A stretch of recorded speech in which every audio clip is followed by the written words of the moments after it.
I'm a recent new viewer to the show.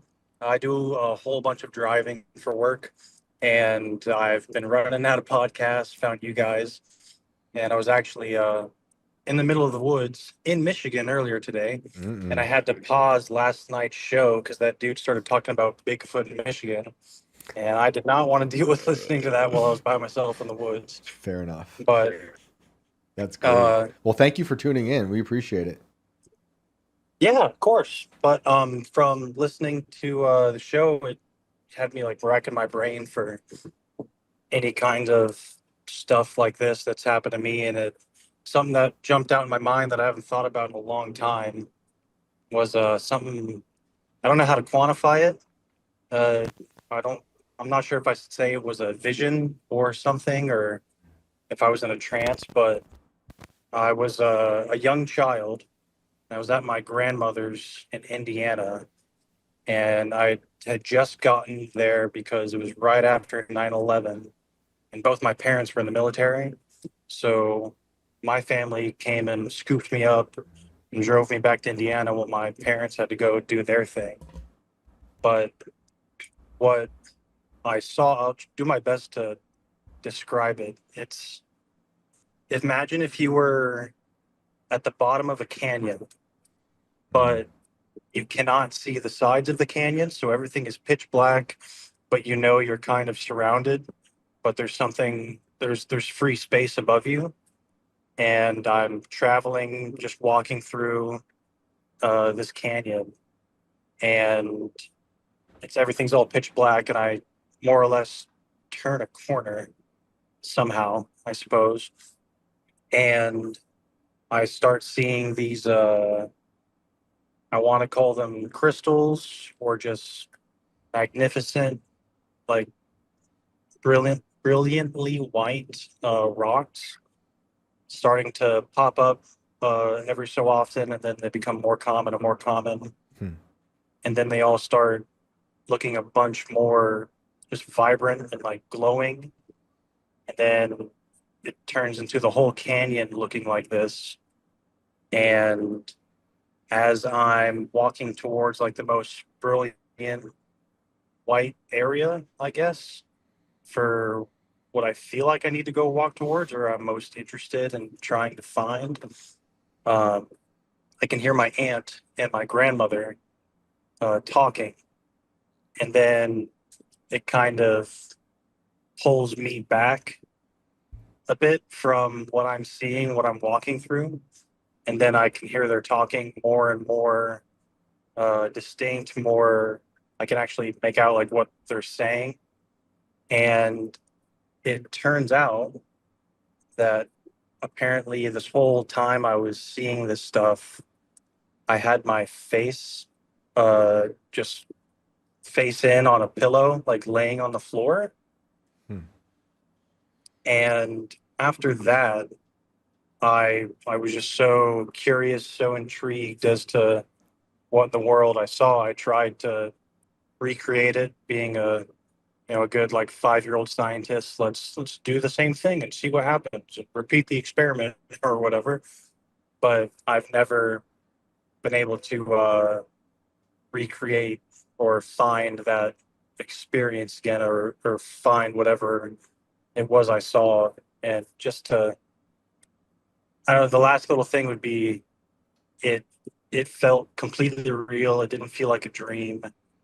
Everything felt concrete, and I have no idea what in the world that was, but it's something that's always been like nagging in the back of my head, and it's like it's like I hesitate to say it's like, oh, did I almost just suffocate lying face down on the floor?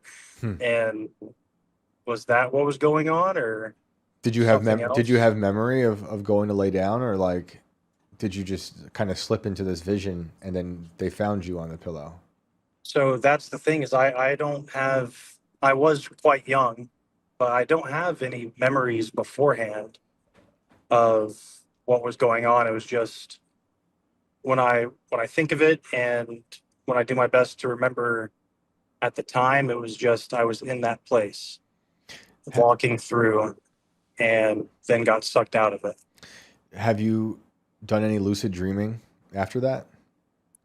I've done my best to, but I don't think I've been able to ever really like catch the spark again, if that Right. makes sense. Yeah.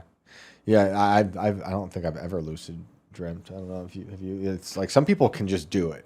I'm not saying that's what happened with you, but it's a possibility, right?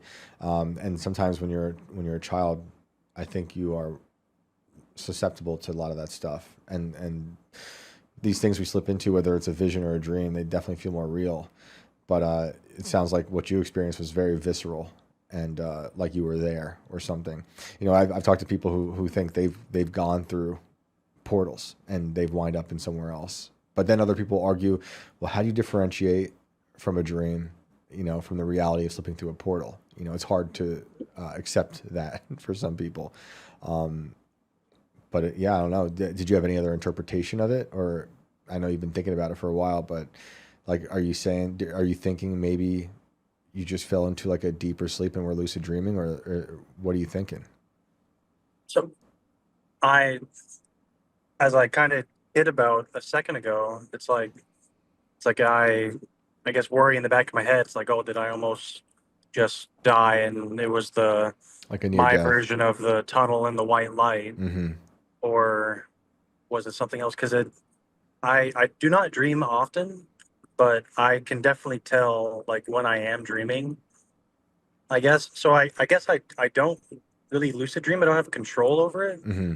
But when I'm in the moment of a dream, I do know that I am dreaming, but I'm still, I guess, at will to whatever dream state. Like I'm not dictating it.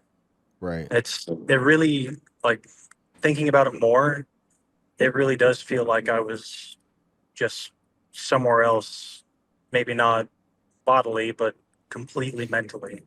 You know, And some other things I've heard from people who had these kind of stories that I just can't make sense of it, whether it's dreams or, you know, a near death experience or something.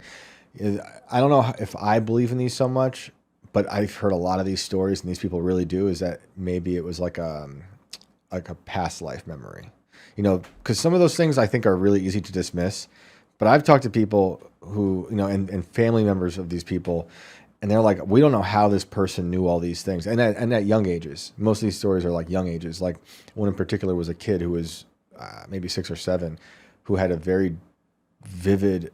He could describe the inside of like a warplane from like World War II.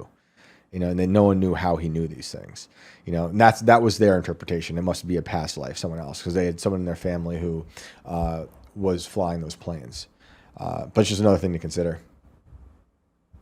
that'll be some really good things to think about. Well, thank you for calling. We appreciate it. Yeah. Thank you guys. Thanks for tuning in, man. We really, really, really appreciate it. Have a good night. Thanks, Ken. All right. You too. Bye bye. Man, my dream. I haven't had a good dream in a while. I try not to. I really do. I really Yeah. try not to dream. Most of my stuff turns into just some vivid, horrible nightmare that I just am like Yeah. relieved to wake up from. So Yeah, I know. Do you have recurring ones? that's the screwed up part is no. It's Interesting. always some different horrifying Interesting. experience just taking place in real time in my Yeah. head. Yeah, I had a lot of crazy nightmares as a kid. Yeah. Go figure. This is what I do now. Yeah. This is my exposure therapy. The calling.